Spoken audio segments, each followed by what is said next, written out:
তো পরীক্ষা আগামীকাল।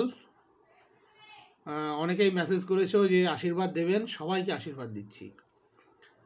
পরীক্ষা নিশ্চিন্তে ভালো হবে। প্রচুর প্রিপারেশান করিয়েছিলাম। যারা দীর্ঘদিন ধরে প্রিপারেশান নিচ্ছিল পুরো সিলেবাস তাদের শেষ হয়ে আছে। যে কিছু কয়েকটা টপিক বাদ ছিল এই মাসে আমি দিয়ে দিয়েছিলাম। শেষ 15 দিন এফেক্টিভ থাকলে হয়তো আরও প্রবলেম দিতে পারতাম। যারা পরিস্থিতিটা জানো তাদেরকে বলা লাগবে না, যারা জানো না তাদেরকে কখনো লাইভ ক্লাসে সবটা বলবো।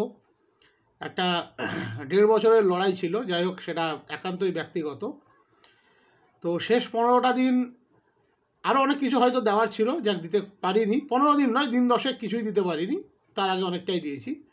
যা করানো আছে মোর দ্যান এনাফ, কোনো অসুবিধা হবে না। যা যা পরীক্ষার হলে নিয়ে যেতে বলেছে সেগুলো অবশ্যই নিয়ে যাবে। অ্যাডমিট কার্ড, আধার কার্ড, ছবি, কারণ আমি একজনের অ্যাডমিট দেখলাম। যা যা নিয়ে যেতে বলেছে এগুলো নিয়ে যাবে। ঠান্ডা মাথায় পরীক্ষা দেবে, কোনো রকম টেনশন নেবে না, কোনো রকম টেনশন নেবে না। প্রশ্ন যদি কঠিন হয় সেটা সবার জন্য কঠিন, এমন নয় যে শুধু তোমার জন্য কঠিন। কিন্তু সেই কঠিন প্রশ্নকে তুমি কতটা সহজভাবে হ্যান্ডেল করতে পারবে সেটা কিন্তু তোমার মুনশিয়ানা। অ্যালজেব্রা, অ্যানালিসিস, জিওমেট্রি এগুলোকে মেন ফোকাস করবে প্রথমে, কারণ এগুলোতে এমন প্রশ্ন থাকে যেগুলো খুব কম পরিশ্রমে উত্তর করা যায়, খুব কম পরিশ্রমে। হয়তো কিছু নলেজের ব্যাপার থেকে যায় সেগুলোতে, এগুলো তোমাদের যথেষ্ট আছে আমি মনে করি যেভাবে পড়ানো হয়েছে। তারপর দেখবে differential equation, probability, area, volume, that is integral calculus. প্রশ্ন হয়তো তোমার কমন থেকে যাবে, কিন্তু প্রথমেই তুমি টার্গেট নেবে না। তার কারণটা কি বলো তো? তার কারণ সবার আগে একটা, সেটা হচ্ছে সময়। এখানে সময় কিন্তু এই বছর খুব ভাইটাল ব্যাপার। এসএসসি ক্ষেত্রে নেগেটিভ মার্কিংটা থাকে না, এক্ষেত্রে নেগেটিভ মার্কিং আছে, এটা তোমাদেরকে একটু বুঝতে হবে। এমন কোনো প্রশ্নকে অ্যাটেম্প্ট করবে না যেটা তুমি কনফার্ম নাও, কারণ নেগেটিভ মার্কিং ভাইটাল ফ্যাক্টর এক্ষেত্রে। আর প্রশ্ন চয়েস করাটা কিন্তু একটা বিরাট ব্যাপার।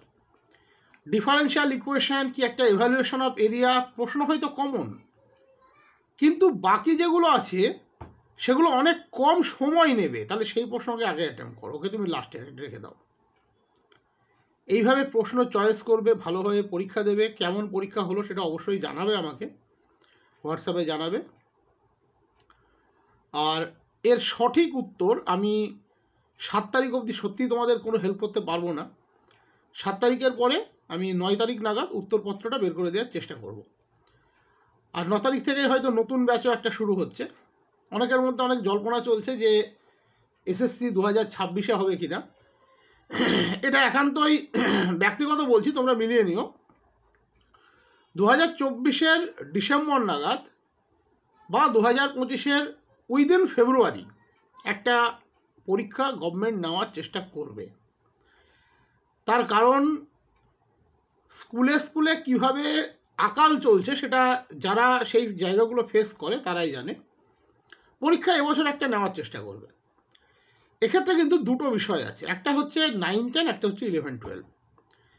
এতদিন যারা পড়লে তারা 9-10-কে মেন ফোকাসে রেখে পড়েছো, কারণ এক্ষেত্রে দুটো পরীক্ষা কেউ দিতে পারছো না, তোমরা একটা পরীক্ষা দিতে পারছো। এসএসসির ক্ষেত্রে কিন্তু তোমরা প্রত্যেকে যাদের কোয়ালিফিকেশানটা মেনটেন হচ্ছে তারা ডেফিনেটলি দুটোই দিতে পারবে। তাই এবারের পড়ানোটা কিন্তু একটু অন্য ধরনের স্ট্রাকচারে পড়ানো হবে, যাতে দুটোই তোমরা কভার করতে পারো।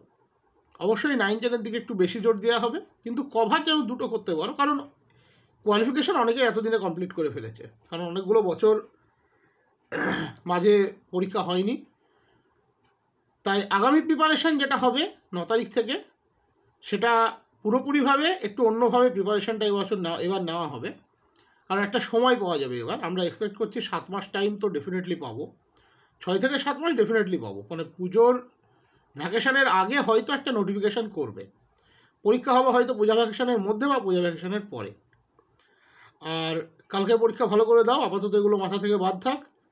প্রশ্ন চয়েস করবে খুব সাবধানে, আবারও বলছি, কারণ প্রশ্ন চয়েস করাটা একটা লার্জ ফ্যাক্টরের ক্ষেত্রে, যেগুলো তোমার জানা টপিক, হয়তো তোমার ক্ষেত্রে অ্যানালিসিসের দুটো চ্যাপ্টার ভালো করে পড়া নেই, ঘাবড়াবে না, যেটুকু পড়া আছে তার বেসিসে তুমি অ্যান্সার দাও।